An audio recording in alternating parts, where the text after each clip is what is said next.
शेतकरी बंधू नमस्कार. आपल्या यूट्यूब चॅनलवरती सरचे स्वागत. तुम्हाला तर माहीत आपला विशेष भारी महाराष्ट्रातील सर्वात मोठी 35 एकरात नर्सरी. आपलं आजचं लोडिंग आहे 12 एप्रिल 2025चा व्हिडिओ आहे. कोकण भाडोली जांभळ 3 वर्षाची रोपं, लागवड अंतर 15 बाय 15, एकरामध्ये 200 रोपं. 3 वर्षाची रोपं म्हणजे 12 किलोच्या बॅगमध्ये येतात. रोपाची उंची 7-7 फूट इथे बघू शकतो आपण. अशा प्रकारची कोकण भाडोली जांभळ रामदुर्गसाठी, रामदुर्ग म्हणजे गटप्रभाच्या पुढं माझ्या नर्सरीपासून 250 किलोमीटरवरती लोकेशन आहे. हे पोलीस अधिकारी आहेत बेळगावला, APSF, त्यांचं लोडिंग चाललं आहे. महाराष्ट्रातील सर्वात मोठी 35 एकरात नर्सरी, खात्रीची रोपावर सल्ला मार्गदर्शन सर्व नियोजन. कोकण भाडोली जांभळ म्हणजे आज जांभळीचा जो बाजारात मागणी आणि उत्पादन चांगलं असे कोकण भाडोली 3 वर्षाची रोपं लावली की 1च वर्षात फळधारणा चालू होत्या. 1982ची 35 एकरात नर्सरी आपली. खात्रीची रोपावर सल्ला मार्गदर्शन सर्व नियोजन. अशा प्रकारची रोपं सिलेक्शन करून आणली जातात. बघू शकतो आपण खात्रीची रोपाबरोबरच सर्व नियोजन हे मिळत असतं. आता रोपं जी आहेत ही रोपं अशा प्रकारची उंची आहे रोपाची.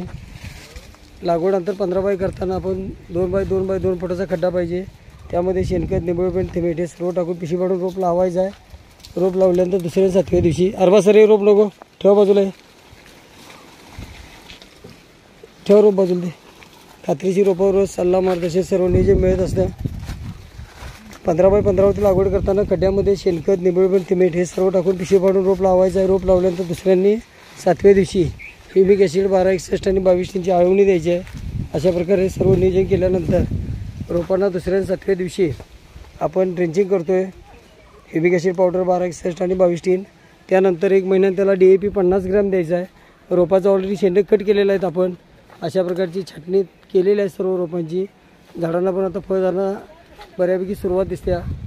3 वर्षाचं रोप लावले की अगदी आपल्याला 1च वर्षात फळधारणा चालू होत्या. आता जे आपले बेळगावचे पोलीस अधिकारी आहेत स्वतः सर आलेले आहेत. 2 मिनटं त्यांच्याबद्दल आपण बघू शकतोय.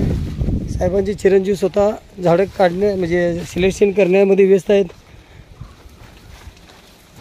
सध्या बेळगावमध्ये डिग्रीसाठी असणारे आपले साहेबांचे चिरंजीव.